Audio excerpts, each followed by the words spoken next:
Hello, users, and welcome to another episodic installation of Above It All. So, earlier this morning, when I woke up, I punctured my foot, and as a result, I am sitting in a very uncomfortable fashion because I don't want to hurt my foot. And by that, I mean I was out rioting. I was rioting and looting, as the Trump people in my comments love to say. So I hurt my foot, and so if I accidentally fucking make a noise of pain, preemptively telling you that now. But we have some news from Kenosha, Wisconsin, and it appears the Department of Corrections building is on fire. At least it was on fire earlier this morning. It is no longer on fire, as the fire has destroyed the building. So, Kenosha's like, I just gotta say this straight out. Kenosha's representing right now. Like, they are going hard. Now, here's the thing. Obviously, this goes without saying, no one knows who is starting fires. No one knows why fires are being started. No one knows this, that, and the other thing. Now, we do know, for example, in Minneapolis, there were Hell's Angels, biker gang, white supremacists starting the vandalism to get things to happen. So we do know that there are instigators.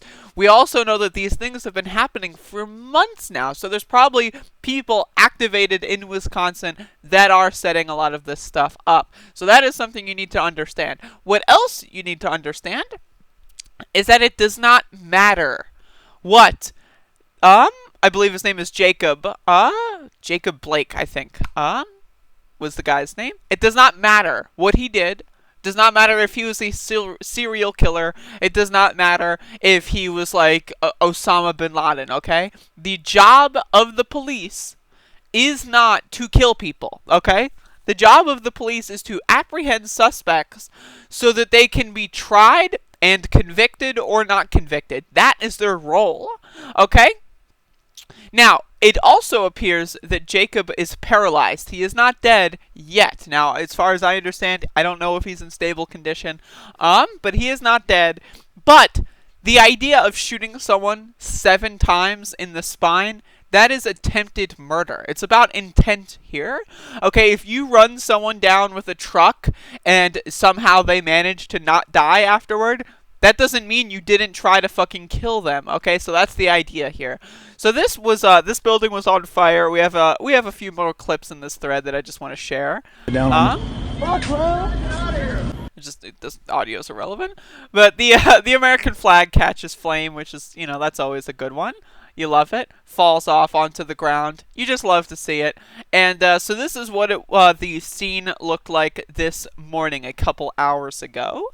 And again, just as a blanket statement, I support vandalism against public property. I don't support vandalism against private property unless it's a big corporation like Target, Walmart, something like that. Then I don't give a fuck.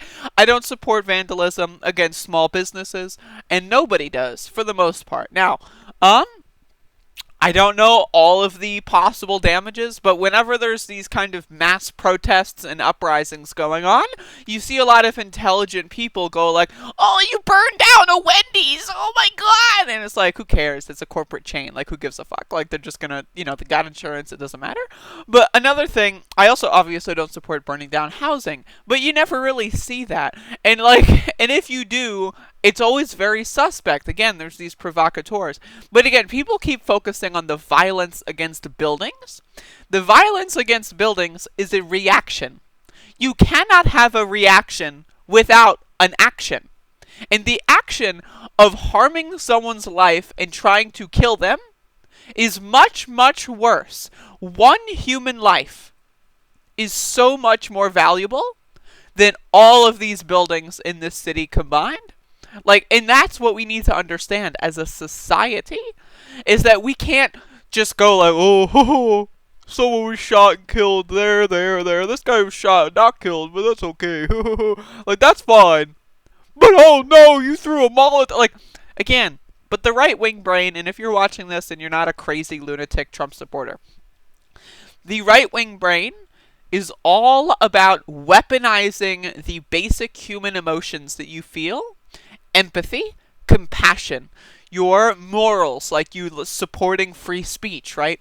They will weaponize them at any point. So that's why during the Obama administration, you saw these right-wing Looney Tunes talk about free speech, oh my god, free speech! And now, when Trump is the president, and police are shooting and killing protesters all across the country, all of a sudden, free speech doesn't matter. Now, you saw at if you didn't see it, but, there was a hearing with Bill Barr, the Attorney General, and he kept saying, oh, we don't support violence against peaceful protesters. And what he meant by that is, the cops can declare anyone to be not peaceful at any time. It's in the same category as probable cause, okay? If a cop's judgment is the only determining factor, there are no constitutional protections there that are actually being followed, okay? That's the thing. If you don't hate cops, you are dumb. You're a loser, okay? Like, I hope your fucking uncle's brother-in-law's sister sees this, bro, when you comment on my channel saying, Blue Lives Matter. Like, wow, man. You're really standing up to tyranny and power. Like, dude, it's embarrassing, okay? But again, as soon as Biden is the president, if that happens, even if 5 years from now, if it's someone else, whatever, as soon as a Democrat is president, these same people are going to flip the script. Because they did it under Obama, they did it under Clinton, even though all the presidents enforced the same agenda. But they're so stupid and they're so reactionary and emotional and crybabies, right? That they just don't understand anything. But this protest, these uprisings all across the world, not just in the United States, in Mexico, in Belarus, right, in Hong Kong, etc. These are all protests and uprisings against state authoritarianism, police brutality, and in favor of freedom and democracy. And that's what you need to understand. We don't live in a democracy. If we did, Trump wouldn't be president. He lost. Like, that's, like, again, he lost. Alright? Like, the so-called president of the United States, who, after losing the election, rose to power anyway, right?